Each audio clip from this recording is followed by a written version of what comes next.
కానీ ఎక్కడైనా మనసులో కోరికుండేదా మీ చిన్నప్పుడు నేను నటినవుతాను, ఇంత పెద్ద నటినవుతాను? లేదు. సినిమాలు చూసేవారా చిన్నప్పుడు? సినిమాలు చూసేదాన్ని కానీ నేనైతే ఆర్టిస్ట్ అయిపోదాం అలాంటి ఐడియావే లేదు కొంచెం కూడా.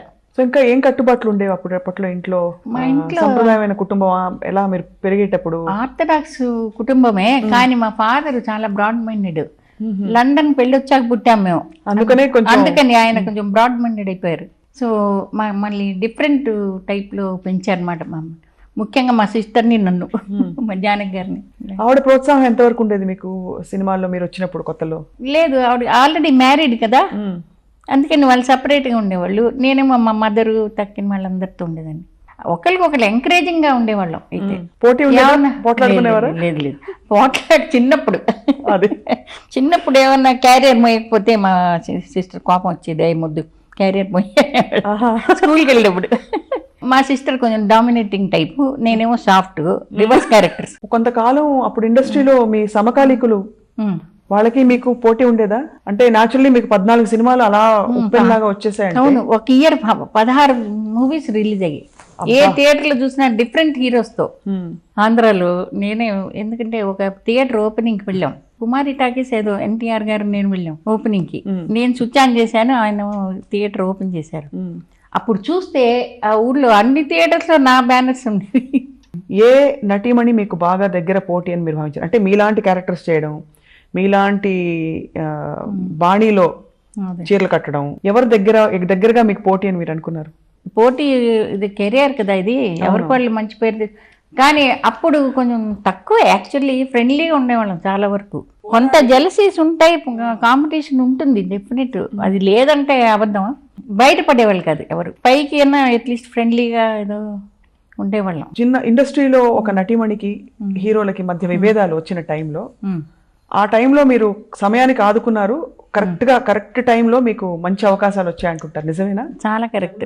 అంటే మీ దృష్టిలో మీరు అనుకున్నది కూడా అదేనా? అంటే అంత ముందే నేను ఇండస్ట్రీలో ఉన్నాను కదా, చాలా పిక్చర్లు యాక్ట్ చేస్తున్నాను. అవునవును, రామారావు గారితో ఫస్ట్ పిక్చర్ వాళ్ళ అన్నిటి వాళ్ళ పిచ్చిపులు అయితే యాక్ట్ చేస్తున్నాను కదా. అవును, పిచ్చిపులే కరెక్ట్. నాగేశ్వరరావు గారితో పెళ్లి కానుక యాక్ట్ చేశాను ఫస్ట్ పిక్చరు. తర్వాత ఇంకా భార్యాభర్తలు అవి ఒకవేళ అక్కడ ఏమన్నా వచ్చిందేమో తెలీదు, ఎందుకంటే ఇల్లరికం ఆవిడ యాక్ట్ చేస్తున్నారు కదా. అవును. నెక్స్ట్ భార్యాభర్తలు నేను యాక్ట్ చేశాను. సో అక్కడి నుంచి కంటిన్యూ అయింది పిఏపి వాళ్ళ పిక్చర్స్, పునర్జన్మ, కులగోత్రాలు, అవి. అది వాళ్ళ కారణంతో నాకు తెలీదు. మరి మీకు ఎప్పుడు ఎవరితో మనస్పర్ధలు, అభిప్రాయ భేదాలు రాలేదా? రాలే. పబ్లిక్గా ఏమి మనసులో కష్టపడిన, ఒకవేళ పబ్లిక్గా మాత్రం మామూలుగానే ఉండేవాళ్ళం. డిప్లొమాటిక్గా వెళ్ళిపోయేవాళ్ళం కదా ఆ రోజుల్లో. గొడవలు ఇష్టం ఉండదు కదా ఎవరికి ఇష్టం ఉండదు. మళ్ళీ కలిసి యాక్ట్ చేస్తూ ఉంటాం కదా, వాళ్ళతో గొడవ పెట్టుకుంటే ఎలా యాక్ట్ చేస్తాం? మీరు మీ కోస్టార్స్ తో లేకపోతే మీ హీరోతో ముందు ప్రాక్టీస్ చేసేవాళ్ళ? ఎలా ఉండేది అప్పుడు? మీరుగా రిహార్సల్స్ చేయాలి కదా సెట్స్ లో. ఇప్పుడు హీరోస్ ఉన్నారనుకోండి, అండర్స్టాండింగ్ లేకపోతే మ్యాచ్ అవ్వదు. సో వాళ్ళు ఏమమ్మా ఇలా చేయి అని చెప్తారు, వాళ్ళు సీనియర్ హీరోస్ కదా, మేము యాక్ట్ చేస్తున్నారు చెప్తారు, కరెక్ట్ చేసేవాళ్ళు. ఇప్పుడు నాగేశ్వరరావు గారు కానీ రామారావు గారు కానీ కరెక్ట్ చేసేవాళ్ళు కొంచెం బిగినింగ్ స్టేజ్లో. తర్వాత మాకు బాగా ఎక్స్పీరియన్స్ అయిపోయి అండర్స్టాండింగ్ వచ్చేసింది. అంత బిజీగా కష్టపడుతూ మీ చీర కట్టుకో ప్రత్యేకమైన అందం. చీర ముందర రాదు నాకు. రాదా? నాగేశ్వరరావు గారు ఏం చేస్తారు, అన్నపూర్ణమ్మ గారు అన్నమాట నాగేశ్వరరావు గారితో, ఏమిటి మీరు నేర్పకూడదా, ఆడవేషాలన్నీ వేస్తున్నారు కదా, కృష్ణమారి సరిగా చీర కట్టుకుని రాదు అని అనేవారా? అంటే చూడు అన్నపూర్ణమ్మ ఇలా అంది ఏంటండి, నాగేశ్వరరావు గారు కొంచెం నేర్పారు. యాక్చువల్లీ నేర్పండి సెట్ లో కొంచెం సరి ఇలా కట్టుకోవాలని చెప్పేవాళ్ళు. తర్వాత బాగా కట్టుకున్నారు. మీరు 2 జళ్ళు బాగా వేసేవారు కదా? నాకు చాలా ఇష్టం 2 జళ్ళు అంటే. చిన్నప్పటి నుంచి పావడ దవణ వేసుకొని 2 జళ్ళు వేసుకొని ఉండేవాళ్ళం. ఏ హీరోతో మీకు బాగా పేరు బాగా సెట్ అయింది అనిపించింది? నేను ఇప్పుడు రామారావు గారితోనూ నాగేశ్వరరావు గారితోనూ సెట్ అయింది బాగా. వాళ్ళిద్దరితోనూ మంచి పేరు వచ్చింది. వాళ్ళతోనే యాక్ట్ చేయండి అని రాసేవాళ్ళు నాకు లెటర్స్. అయ్యో టెరిబుల్, ఇంకెవరితో యాక్ట్ చేయకండి, వాళ్ళతోనే యాక్ట్ చేయండి. నేను మానేశాక మాత్రం నిజంగా నాకు కళ్ళమ్మ నీళ్ళు వచ్చాయి, ఎందుకంటే హయ్యెస్ట్ ఫ్యాన్ మెయిల్ వచ్చేసింది. ఎందుకు మానేశారు మాకు? అప్పటికే నేను చాలా పిక్చర్లు యాక్ట్ చేసి 110 తెలుగు పిక్చర్లు హీరోయిన్గా యాక్ట్ చేస్తున్నా కదా, ఎందుకు మానేశారు, అయ్యో మీరు యాక్ట్ చేయాలి అని లెటర్స్. అప్పుడే మనసు పీకలేదా? మళ్ళీ ఒకసారి వెళ్దాం. పీకింది, ఎంత పొరపాటు చేశాను అనిపించింది. కానీ ఇంకా వెళ్ళకపోతే అసహ్యంగా ఉంటుంది, ఎందుకంటే సెటిల్ అయిపోవాలి కదా. ఇంకా తర్వాత క్యారెక్టర్ రోల్స్ బలవంతం చేస్తే కొన్ని యాక్ట్ కొన్ని చేశారు. తెలుగింటి అమ్మాయిగానే అందరూ మీరు తెలుగుకే చెందాలని అనుకుంటారు, కానీ అన్ని భాషలు నటించారు. హిందీలో కూడా నటించారట కదా మీరు? హిందీలో ఒక పిక్చర్ నటించాను, తర్వాత 4 పిక్చర్లు ఆఫర్స్ వచ్చాయి, కానీ నేను చేయలేదు. ఎందుకు? నాకు కొంచెం నిజం చెప్పాలంటే ప్లేన్ భయం ఉంది, అస్తమాను బాంబే వెళ్ళిపోవాలి. తర్వాత నేను ఎందుకో నాకు నచ్చిన లాంగ్వేజ్లోనే ఫ్రీగా ఫీల్ అవుతాను నేను. అందుకనే మీరు తమిళంలో కూడా ఇవ్వలేకపోయారు అంతగా. తమిళ్లో యాక్ట్ చేస్తున్నాను, కానీ ఎక్కువ క్లోజ్గా ఫీల్ అవ్వలేదు అట్మాస్ఫియర్ అది. సో అందుకని మెల్లిగా తెలుగు మీదే కాన్సన్ట్రేట్ చేశాను. తర్వాత కన్నడం కొన్ని పిక్చర్లు యాక్ట్ చేశాను. మీ టాప్ 10 సాంగ్స్ ఒకసారి గుర్తు చేసుకుందాం, ఎందుకంటే మీకు అద్భుతమైన హిట్ పాటలు, మెలడీ పాటలు వచ్చాయి. అవునవును. మీకు ముందు గుర్తొచ్చే ఒక పాట చెప్పండి. ఊహలు గుసూసలాడే చాలా ఫస్ట్. వాగ్దానంలో నా కంటి పాపలో నిలిచిపోరా, చాలా ఇష్టం. గుడి గంటల్లో నీలి కన్నుల నీడలలోనే అదొకటి. దూరాన నీలి మేఘాలు అనే పాట. తెల్ల చీర కట్టుకున్నది ఎవరి కోసం పాపులర్ సాంగ్. పులకించని మది పులకించు చాలా పాపులర్ సాంగ్ ఇది. డాన్సులు ఉండేవా అప్పట్లో? సిగ్గుపడ్డమే కానీ ఎక్కువగా డ్యూయట్స్ లో డాన్సులు ఉండేవి కావు కదా ఎక్కువ. తర్వాత తరంలో స్టెప్లు వచ్చాయి. అప్పుడు అంతకు ముందంతా సిగ్గుపడ్డం, తిప్పడం, ఎక్స్ప్రెషన్స్ ఇవే. భలే పాటలు అవి. ఒక సాంగ్ నావెల్టీగా షూట్ చేశారు, అది నువ్వంటే నాకెందుకు అంత ఇది ఇంత ఇది. ఆ టేకింగ్ డిఫరెంట్ గా ఉంది అందులో చాలా. మీ కళ్ళ మీద ప్రత్యేక దృష్టి ఉండేది కెమెరాలకి. అవునవును. దానికి ఏమైనా మీరు శ్రద్ధ తీసుకునేవారా? డైరెక్టర్లు గ్రహించారా అది ఇట్లా చేపకళ్ళలాగా ఇలా ఉండేవి? లేదు, నేను అలాంటిది ఏమి స్పెషల్ గా ఏం చేయలేదు. వాళ్ళు మేకప్ వేసేవాళ్ళు, నేను యాక్ట్ చేసేదాన్ని అంతేనా? అఫ్ కోర్స్ కళ్ళతోనే మనం ఇంప్రెస్ చేయాలి కదా ఆ రోజు. సో ఖాళీ సమయంలో ఏం చేస్తుండేవారు మీరు? ఖాళీ టైంలో నేను వచ్చాక గార్డెనింగ్ చాలా చేసేదాన్ని. ఫస్ట్ జయనగర్లో ఉండేవాళ్ళం, అక్కడ గార్డెన్ చాలా బాగుండేది. అంటే తర్వాత ఇది కొని ఇది డెవలప్ చేసాం అనమాట. ముగించేలోపు మా తెలుగు ప్రేక్షకులకు ఒక సీక్రెట్ చెప్పాలి మీరు. చెప్పండి. ఈ వయసులో మీకు ఎన్నేళ్ళని అడగడం భావ్యం కాదు, అయినా అడిగేస్తున్నాను. 75 దాటింది. మరి అన్ని సంవత్సరాలు మీరు పరిశ్రమలో ఉంటూ సహజంగా హీరోలతో యాక్ట్ చేస్తున్నప్పుడు ఎప్పుడు ఎవరి పట్ల మీకు ఆకర్షితులు రాలేదా? హీరోస్నా అంటే అందగాళ్ళు అందరూ, మీరు అందగతే, వయస్సు అందులో చిన్న వయస్సు, మీరు అమాయకులు అందరూ, మనసు సహజమైనది. అది ఆల్రెడీ మ్యారీడ్ హీరోస్ ఎలాగ వస్తుంది మరి? ఉన్నా కూడా లాభం లేదు అలాగా. సో అలాగా అంటే ఆశలు పెట్టుకోకూడదు కదా. అయినా నా షై నేచర్కి ఎవరు వెనకాల పడే నేచర్ కాదు నాది అసలు. వెనకాల వాళ్ళు పడచ్చు కదా, మనం ఏం చేస్తాం, అందంగా ఉంటారు, అమాయకంగా ఉంటారు, పడతారు. అప్పట్లో మీ గురించి కొన్ని పత్రికల్లో పుకార్లు వచ్చాయి, మీరు ఒక అగ్ర హీరో, వివాహం కూడా చేసుకోవచ్చు అన్న పుకార్లు వాక వెళ్ళింది. అవును, అలాంటివన్నీ వచ్చాయి. ఎప్పుడు మీరు ఎలా డీల్ చేశారు దాన్ని? ఎలా అంటే మనసు బాధపడిందా, లేకపోతే ఫేస్ చేద్దాం ఐ డోంట్ కేర్ అనుకున్నారా? ఏం చేసేదేం లేదా, ఫీల్డ్ లాంటిది. అమ్మ వాళ్ళు మరి మదర్ వాళ్ళు ఏం పట్టించుకున్నారు, చాలా మంచి నేచర్ మా మదర్ది. పాపం అండర్స్టాండింగ్ ఉండేది చాలా, నా మీద ఫుల్ కాన్ఫిడెన్స్ ఉంది కాబట్టి అదేం లేదు. మా ఫ్యామిలీ అలా ఏమేమి నాకు ట్రబుల్ ఇవ్వలేదు, బాగా సపోర్ట్, చాలా సపోర్ట్. మా ఫాదర్ రిటైర్ అయిపోయి నేనే ఎర్నింగ్ మెంబర్ అయిపోయాను మా ఇంట్లో. సో వాళ్ళు నాకు రెస్పెక్ట్ ఇచ్చేవాళ్ళు. అంత మీ సుదీర్ఘమైన 100 సినిమాల్లో మీ దృష్టిలో కృష్ణకుమార్ గారికి బెస్ట్ సినిమా ఏదని మీరు అనుకుంటున్నారు? ఇప్పుడు చూసుకోవాలంటే ఏ సినిమాని మీరు వేసి చూసుకుంటారు? మళ్ళీ నాకు 2 సినిమాలు ఇష్టం. ఒకటేమో వాగ్దానం, భార్యాభర్తలు అవి. సో ఆ 20 గంటలు షిఫ్ట్లు చేసే రోజుల్లో ఏ అంశం మిమ్మల్ని బాగా నెట్టేది భయం వెనక నుంచి? అంటే అంత కష్టపడి నిద్ర కూడా పోగొట్టుకుని ఏం చేయాలి, ఏం సాధించాలి, అచీవ్ చేయాలి, పేరు ఆంధ్రాలో మనం మంచి పేరు ఉండాలి, బాగా ఎక్సెస్ చేయాలి, అవన్నీ ఉండేది. హ్యాపీనెస్ అదేదో అచీవ్ చేసేసాం. అసలు మాకు ఫైనాన్షియల్గా ఎంత ఇస్తున్నారు, ఏమి ఇస్తారు అలాంటి దృష్టే ఉండేది కాదు అసలు ఆ రోజుల్లో. అవునా? కమర్షియల్ మైండెడ్ కానే కాదు. ఎవరు మాట్లాడేవారు ఆ విషయాలన్నీ? మా బ్రదర్ ఎవరో మాట్లాడేవాళ్ళు, అసలు నేను పట్టించుకునేదాన్ని కదా అసలు. ఇవాళ చూడండి ఎంత ట్రెండ్ ఎలా మారిపోయింది. అవును, ల్యాక్స్ ఇస్తూ ఉంటారు, చాలా హ్యాపీ లైఫ్ వాళ్ళకి. ఇంత కష్టపడేవాళ్ళు కాదు. మీరు అందుకున్న మొదటి పేమెంట్ ఎంత? అది జనాలకి ఫస్ట్ పిక్చరు నవ్వితే నవరత్నాలు 1 year కాంట్రాక్ట్ ఆయన 500 rupees per month. తెలుగింటి అమ్మాయిగానే అందరూ మీరు తెలుగుకే చెందాలని అనుకుంటారు కానీ అన్ని భాషలు నటించారు. హిందీలో కూడా నటించారట కదా మీరు? హిందీలో ఒక పిక్చర్ నటించాను, తర్వాత 4 పిక్చర్లు ఆఫర్స్ వచ్చాయి, కానీ నేను చేయలేదు. ఎందుకు? నాకు కొంచెం నిజం చెప్పాలంటే ప్లేన్ భయం ఉంది. అస్తమాను బాంబే వెళ్ళిపోవాలి. తర్వాత నేను ఎందుకో నాకు నచ్చిన లాంగ్వేజ్లోనే ఫ్రీగా ఫీల్ అవుతాను నేను. అందుకనే మీరు తమిళంలో కూడా ఇవ్వలేకపోయారు అంతగా? తమిళ్లో యాక్ట్ చేస్తున్నాను కానీ ఎక్కువ క్లోజ్గా ఫీల్ అవ్వలేదు అట్మాస్ఫియర్ అది. సో అందుకని మెల్లిగా తెలుగు మీదే కాన్సన్ట్రేట్ చేశాను. తర్వాత కన్నడం కొన్ని పిక్చర్లు యాక్ట్ చేశాను. సావిత్రి గారితో మీ అనుబంధం ఎలా ఉండేదండి? ఆవిడ చాలా ఫ్రెండ్లీగా ఉండేవాళ్ళు, ఒక సిస్టర్స్ లాగా ఉండేవాళ్ళం.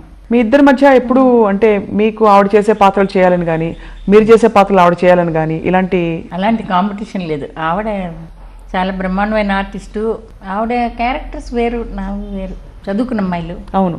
ఆవిడ క్యారెక్టర్ ఆవిడకి బాగా సూటబుల్. నాకు అది అంత సూట్ అయ్యేది కాదేమో. నా క్యారెక్టర్ కరెక్ట్గా ఇచ్చారు వాళ్ళు. అంత బిజీ షిఫ్ట్లో మీరు అందాన్ని కాపాడుకోవడానికి ఏం చేసేవారు ఆ రోజుల్లో? ఇప్పుడు అన్ని ఇవన్నీ ఫేషియల్స్, ట్రీట్మెంట్లు, బ్యూటీ అప్పుడు ఉండుంటే ఇంకా బెటర్గా ఉండేవాళ్ళేమో అనిపిస్తుంది. అప్పుడు అవేవి లేవు కదా? ఏమీ లేవు, అసలు ఏమీ లేదు. అసలు తెలియదు కూడా మాకు. బ్యూటీ పార్లర్కి వెళ్ళలేదు, ఏమీ చేసేవాళ్ళు కదా. ఏ హీరో స్టైల్ ఎలా ఉండేది మాకు చెప్పాలంటే, మీరు వారితో షూటింగ్ టైంలో మాట్లాడుతున్నప్పుడు ఎవరు బాగుండేవారు, ఎవరు డామినేటింగ్గా ఉండేవారు, ఎవరు కొంచెం దూరంగా ఉండేవారు? నాగేశ్వరరావు గారితో మొదలు పెడతాం. నాగేశ్వరరావు గారు చాలా లైవ్లీగా ఉండేవాళ్ళు, జోక్స్ చేసుకుంటూ మన్ని కూడా ఫ్రీగా ఫీల్ అవ్వడానికి వీలుగా మన్ని సెట్స్లో పెట్టేవాళ్ళు. చాలా కోఆపరేటివ్ను. తర్వాత ఏమన్నా తప్పు చేస్తే కూడా ఇలా చెప్పమ్మా అనేవాళ్ళు, కరెక్ట్ చేసేవాళ్ళు. ఎన్టీ రామారావు గారు కొంచెం రిజర్వ్డ్, కానీ షార్ట్ వరకు కరెక్ట్గా చేసేవాళ్ళు. ఎక్కువ కల్పించుకునేవాళ్ళు కాదు, ఆయనతో అలా ఉండేవాళ్ళు. చాలా అంటే ఫ్రెండ్లీ టైపే, కానీ ఓవర్గా ఇంటెలిజెంట్ ఏం లేదు. కొంచెం మనకు కూడా కొంచెం బెరుకు ఉండేది ఫస్ట్లో, తర్వాత అర్థమైపోయింది ఆయన నేచర్ అలాగానే. కాంతారావుతో చాలా పిక్చర్లు యాక్షన్, 28 సినిమాలు యాక్షన్. విట్లాచార్య గారి డైరెక్షన్లో 15 బయట పిక్చర్స్. తర్వాత జగ్గయ్య గారితో కొన్ని సినిమాలు యాక్ట్. అంత మంచి ఆర్టిస్టులు పాపం వాళ్ళు. మొన్న ఇటీవల కూడా వజ్రోత్సవాల్లో మీరు పాల్గొన్నారు. ఆ తరానికి ఈ తరానికి మార్పు వచ్చింది అనిపిస్తుంది? చాలా మార్పు వచ్చేసింది. ఇప్పుడు టైప్ మారిపోయింది, అసలు కంపారిజనే లేదు అప్పటికి ఇప్పటికి. ఎలా అంటే ఏ విధంగా మారిపోయింది అంటారు? అంటే ఇప్పుడు కంప్లీట్ ఎక్స్పోజర్ ఎక్కువైపోయి వాళ్ళు చాలా ఫ్రీగా తయారవు. మాలాగా ఇన్నోసెంట్గా ఉంటారని అనుకోకూడదు. ఇప్పుడు మీరు ఎప్పుడు ఇబ్బంది పడలేదా, నేను చీర కట్టేటప్పుడు నా నడుము కనిపించకూడదు ఇలాంటివి ఏమన్నా మీరు ఆంక్షలు పెట్టి నేను కట్టనేది అలాంటి సందర్భాలు వచ్చాయి? అలాంటివేమీ చేయలేదు. కానీ ఒక లక్షాధికారిలో స్విమ్మింగ్ కాస్ట్యూమ్ వేసుకోమన్నారు. అది వచ్చింది కూడా, పబ్లిసిటీ అయిపోయింది కూడా. అదే నేను చెప్పాను, ఆ పక్కన తిరుపతమ్మ కదా అను కొంచెం మైథాలజీస్ అవి ఇవి బాగా ట్రెడిషనల్ లుక్. అది ట్రెడిషనల్ నేను వేసుకోనండి అన్న ప్రొడ్యూసర్ వచ్చి చెప్తే వద్దండి, వద్దు, మీరు కావస్తే ఎన్టీఆర్ గారిని కూడా అడగండి, ఆయన కూడా వద్దంటారు, వద్దొద్దు అన్న. సరే నేను వెళ్ళి రామారావు దగ్గర వెళ్ళి అడిగారనమాట. లేదు లేదు పెట్టండి బాగుంటుంది అనేసారు రామారావు. అది తీశారు, షూట్ చేశారు. కానీ సెన్సార్ దగ్గరికి వెళ్ళేటప్పటికి అదే పూల్లో మగవాడు ఉండకూడదు అనేసి. అంత అప్పుడు చాలా నిబంధనలు ఉండేవి. సెన్సార్ శాస్త్రి గారు చాలా స్ట్రిక్ట్ ఆ రోజుల్లో. సో అది కట్ చేశారు, ఆ సీన్ లేదు. వివాహం మీరు ఇష్టపడి చేసుకున్నారా, అమ్మ వాళ్ళు చూసారా? చూడలేదు. ఆయన వేరే కలకత్తా సంబంధించిన ఆయన, నార్త్ ఇండియా. అదే కామన్ ఫ్రెండ్స్ ద్వారా మీట్ అయ్యాము. ఆయన చాలా ఏళ్ళు వెయిట్ చేశారు యాక్చువల్లీ మ్యారేజ్ చేసుకున్నాను. నేను కెరీర్ ఉంది కదా, అవును, అది మానేయలేను కదా, అందుకని అలాగా మీకోసం వెయిట్ చేశారు.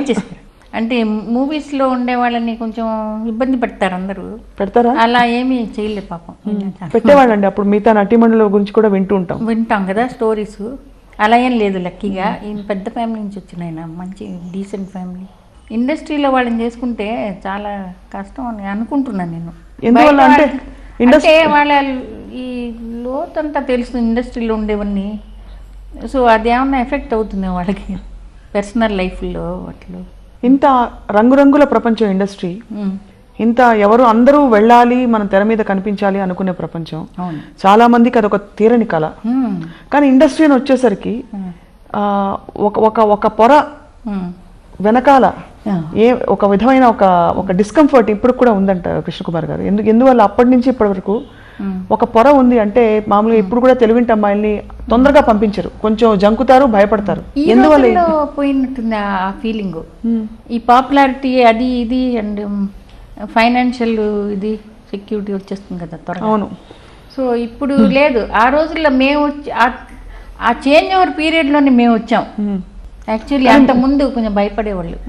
అదే చెప్పాను కదా మా రిలేషన్స్ అందరూ అలాంటి ఇండస్ట్రీలో ఎలా చేర్పించారు అనేది. పాత కాలంలో ఏదో మాట్లాడేవాళ్ళు అంత అగేన్స్ట్ ఇండస్ట్రీ అంటే ఇలాగ బ్యాడ్ అది చెడిపోతారు ఇంకేముంది అనేసి. కానీ తర్వాత మేము జయరాజ్ చూసింది ఏంటంటే మనకి ఇష్టమైతే చెడిపోతాం, అది వేరే విషయం. అంతే కదా. ఒక మహానటిమణి సావిత్రి గారు, ఆవిడ జీవితం పూర్తిగా మారిపోవడం చూసి మీకేమనిపించింది? అంటే లాస్ట్లో బాగా బాధ కలిగింది అందరికి. చాలా కోపం వచ్చింది యాక్చువల్లీ. ఎందుకంటే లాస్ట్లో నేను వెళ్ళి కూడా చూడలేదు. ఎందుకంటే అంత గ్రేట్ ఆర్టిస్టు అలాగా ఎందుకు అవ్వాలి? ఆ టాలెంట్, ఆ ఇంటెలిజెన్స్ ఏమైందనేది. ఎందువల్ల అలా అయిందంటారు జీవితం? అది మరి పర్సనల్ లైఫ్లో ఉన్న ఇబ్బందులు అందరికీ ఉంటాయి. ప్రతి వాళ్ళకి అప్స్ అండ్ డౌన్స్ ఉంటాయి పర్సనల్ లైఫ్లో. అలాగని చెప్పేసి మనం అలాగ దిగజారిపోలేం కదా. మనం సేఫ్ గార్డ్ చేసుకోవాలి కదా. మిమ్మల్ని బాగా కష్టపెట్టిన సంఘటన ఏది ఇండస్ట్రీలో మీకు జరిగింది కానీ, అన్యాయం జరగడం కానీ, మీ మనసు గాయపడిన సందర్భం కానీ? ఇది పేర్లు చెప్పలేను కానీ కొంతమంది అబద్ధాలు ఆడేసి మన్ని తప్పించడం కోసం కొన్ని పిక్చర్స్లోంచి అది చేశారు. ఇంకో ఆర్టిస్ట్ కోసం అని మా మీద రాంగ్ ఫ్లాప్ ఆర్టిస్ట్ అని అలాంటింతా చేసిన వాళ్ళు ఉన్నారు. అది మాకు బాగా తెలిసిన చాలా ఫీల్ అయ్యాయి అనమాట. ఇప్పుడు అందరివి ఫ్లాప్లు అవుతాయి, అందరివి హిట్స్ అవుతాయి. ఎవరు అవ్వలేదు ఎవరు కదా. కరెక్టే. మమ్మల్ని మాత్రం పర్టికులర్గా చూపించడానికి వాళ్ళ బ్యాడ్ మోటివ్ తప్ప ఇంకేం కాదు. ఎవరు అంటే ఎవరు చేశారు? నటీమణుల కోసం ప్రొడ్యూసర్, డైరెక్టర్స్ అలాంటి వాళ్ళు అవన్నీ కష్టపెట్టింది. ఆ రోజులు కష్టపడ్డా. మీ కళ్ళ మీద ప్రత్యేక దృష్టి ఉండేది కెమెరాలకి. అవునవును. దానికి ఏమైనా మీరు శ్రద్ధ తీసుకునేవారా? డైరెక్టర్లు గ్రహించారా అది ఇట్లా చేపకళ్ళలాగా ఇలా ఉండేవి? లేదు, నేను అలాంటిది ఏమి స్పెషల్గా ఏం చేయలేదు. వాళ్ళు మేకప్ వేసేవాళ్ళు, నేను యాక్ట్ చేసేదాన్ని. అంతేనా? అఫ్ కోర్స్ కళ్ళతోనే మనం ఇంప్రెస్ చేయాలి కదా ఆ రోజు.